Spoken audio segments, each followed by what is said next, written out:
ونبينا وشفيعنا وقرة أعيننا محمد صلى الله عليه وسلم وعلى آله وصحبه ومن والاه ولا حول ولا قوة إلا بالله العلي العظيم. أما بعد، سبحانك لا علم لنا إلا ما علمتنا إنك أنت العليم الحكيم وتب علينا إنك أنت التواب الرحيم.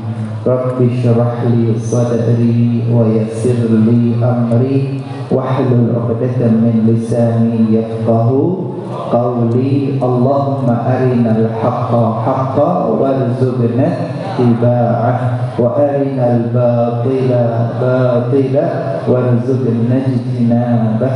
اللهم ولا تجعل مصيبتنا في ديننا ولا تجعل الدنيا أكبر همنا ولا مبلغ علمنا ولا تسلط علينا في ذنوبنا من لا يخاف منك ولا يرحمنا.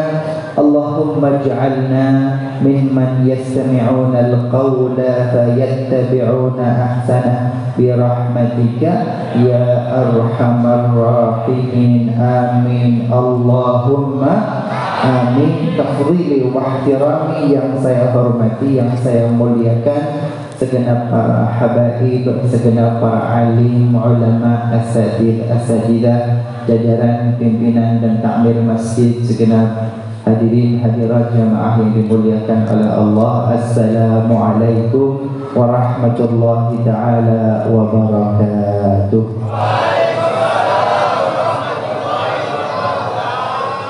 Pertanyaan pertama, ini suhu dalam ruangan memang agak hangat atau panas? Yang di tengah juga merasakan suhu yang lebih panas, bukan hanya yang di depan.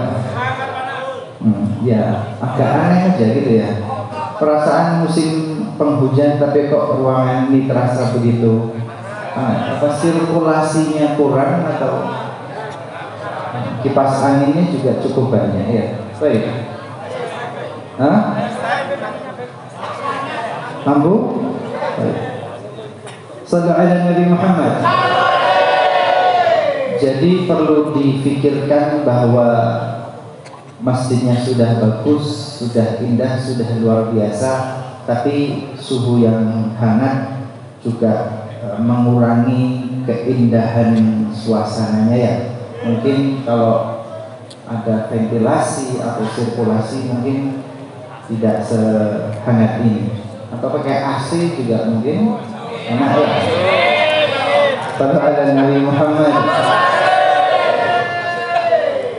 Hari ini hadisnya pendek, tapi Habib mohon fokus ya. Hadis hari ini pendek saja, singkat, ringan, tetapi mohon diperhatikan baik-baik. Hadis Al-Hadis Tsamin wa Thalathun, hadis yang ke 38 atau 39?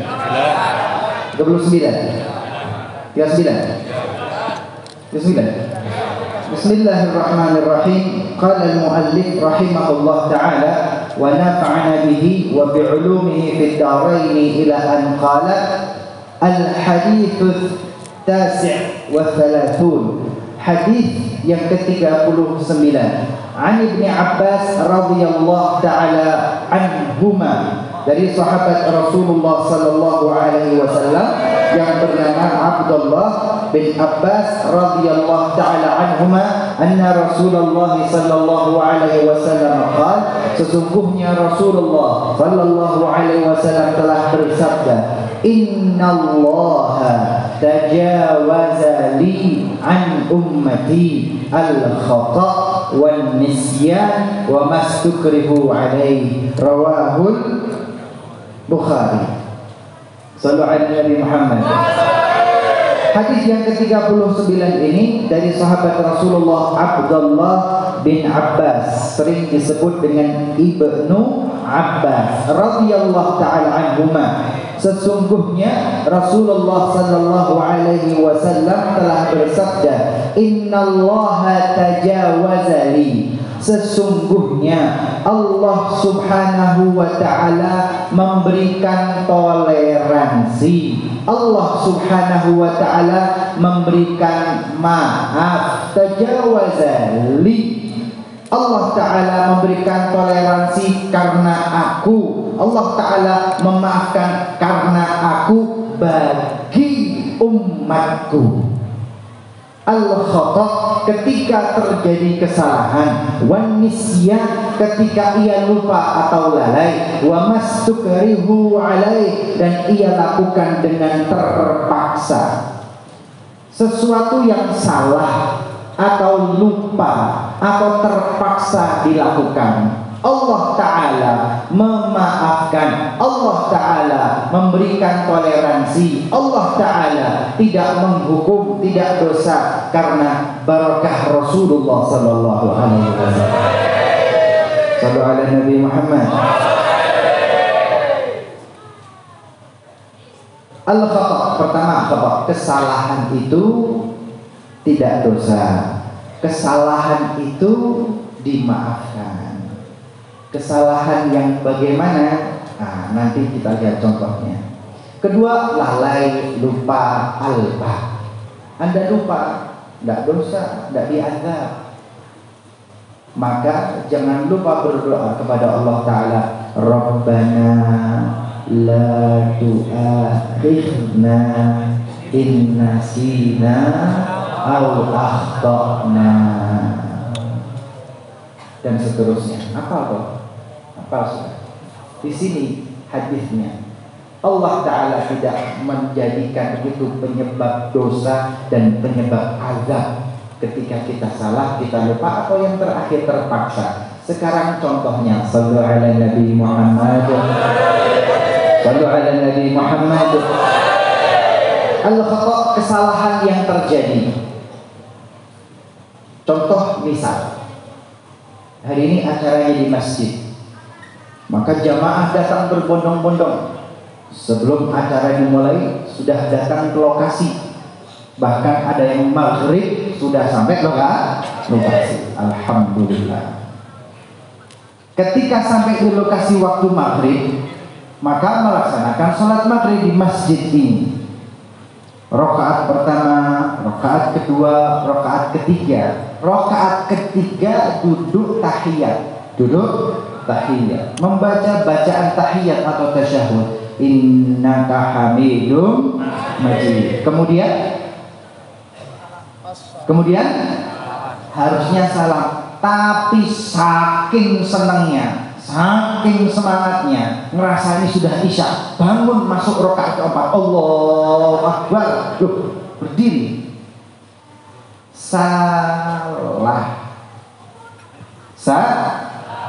Salah ketika berdiri nyadar dia, ini kan masih maghrib, udah merasa isya aja, pengen buru-buru mulai. Dia berbuat kesalahan yang harusnya 3 rakaat masuk rakaat keempat, salah, tapi kesalahan itu tidak menimbulkan dosa. Salah yang seperti itu tidak memberikan efek dosa, tidak tercatat sebagai maksiat, tapi Allah maafkan. Ya sudah, jangan dilanjutkan, langsung saja kembali ke duduk tahiyat Anda tadi, yang tahiyatnya sudah Anda baca, tapi tinggal sujud sahwi sebanyak 2 kali sujud. Setiap sujud baca subhana man la yanamu wa la yashu 3 kali, kemudian duduk, kemudian sujud yang kedua kalinya sujud sahwi, baca lagi 3 kali, kemudian duduk dengan posisi tahiyat akhir, langsung salam, assalamualaikum warahmatullah, assalamualaikum warahmatullah.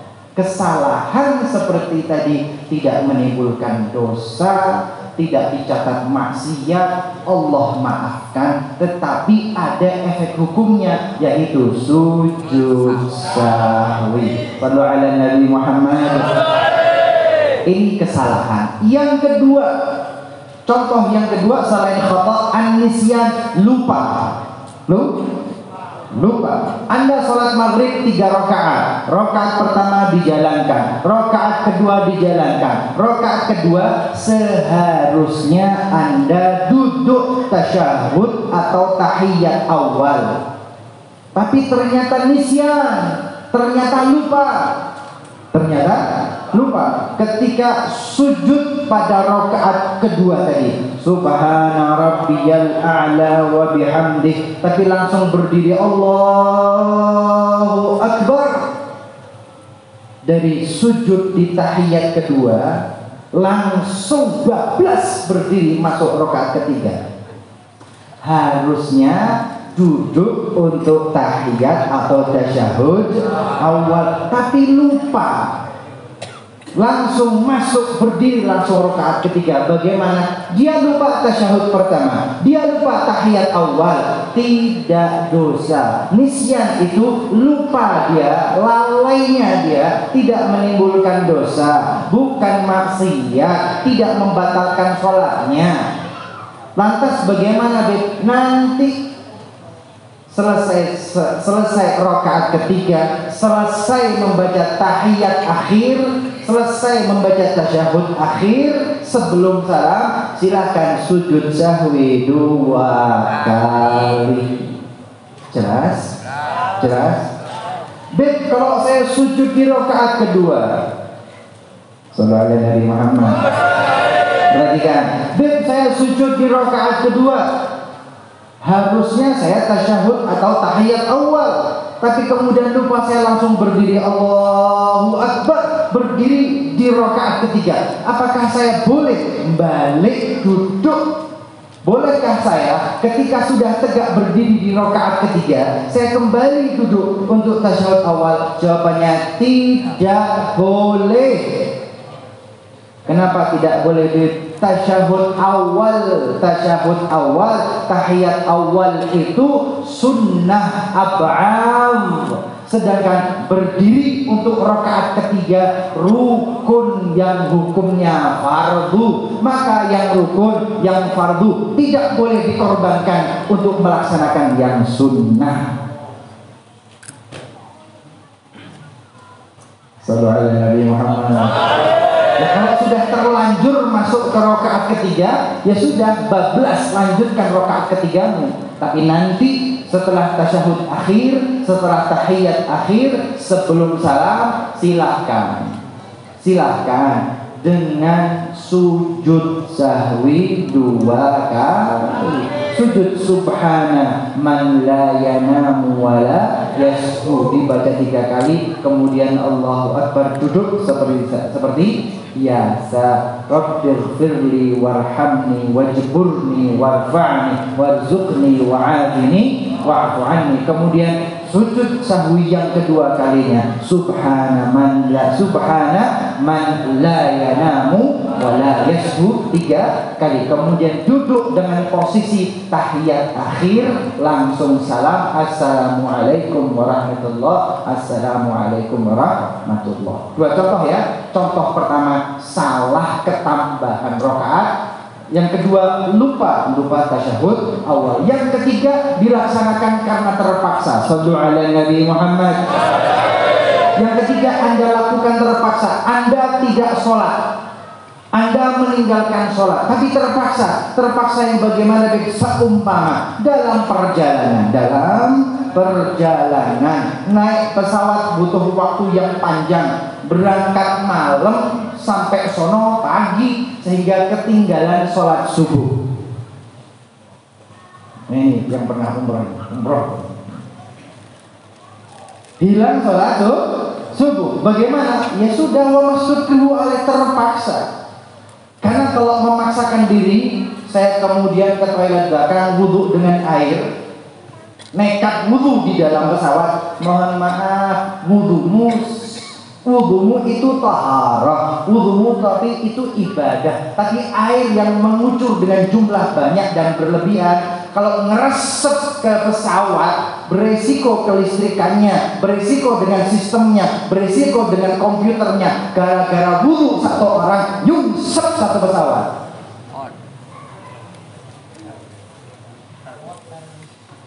Jelas. Kok nggak beli wudhu dulu? Sabar, ini pesawat ini. Ini pesawat dulu seding.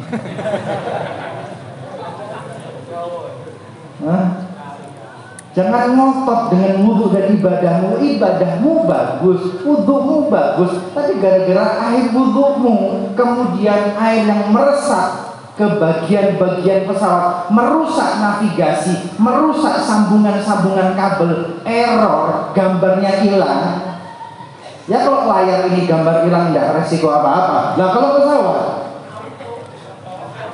navigasinya hilang, automatic pilotnya yang mengarahkan pilot itu ke kanan atau ke kiri, yang navigasi derajatnya hilang, kemana? 400 manusia dalam pesawat meninggal dunia gara-gara wudhu satu orang. Satu nggak bisa wudhu. Oke, kalau nggak bisa wudhu kita tayamum boleh. Kalau memang ada debu, ada debu di mana? Itu debu-debu halus di pipi pramugari. Bukan debu, itu bedak. Lain.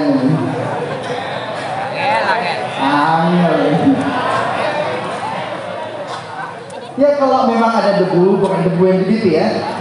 Kalau memang ada debu ya silahkan bertayamum. Tapi masalah selanjutnya adalah sholat di atas pesawat, kiblatnya kemana? Murep.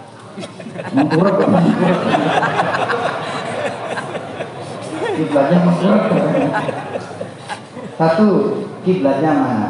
Kedua, ini yang jadi pembahasan panjang dalam fikih klasik, bahwa tidak diperkenankan sholat dengan keadaan kakinya tidak menapak di bumi. Zaman dulu belum mengatakan pesawat, tidak. Tapi law rafa'ahu syakhsani hasallatil hawa. Andai kata ada seseorang yang diangkat ke atas oleh dua orang sehingga dia sholat di atas, maka sholatnya tidak sah karena dia tidak berdiri di atas bumi. Tidak ngomong pesawat tuh ya, tetapi ada seseorang yang diangkat oleh dua orang hingga ia sholat dalam keadaan tidak menapak bumi, itu sholatnya tidak sah. Nah ini kira-kira kalau di pesawat nggak napak bumi sah atau enggak? Oke, yang ingin Habib sampaikan, kondisi-kondisi seperti ini kita tidak bisa berbuat apa-apa gitu loh. Ada kondisi-kondisi tertentu yang memaksa kita wudhu tidak bisa, tayamum juga lewat pramugari, sholat juga harus ngayang. Ya gimana kondisinya? Kondisinya memaksa kita pada akhirnya untuk meninggalkan sholat subuh. Tidak bisa jiuk juga kita lantas berdiri dari tempat duduk kita ke kabinnya pilot, pir SPBU pir. Begitu pilot ini mas.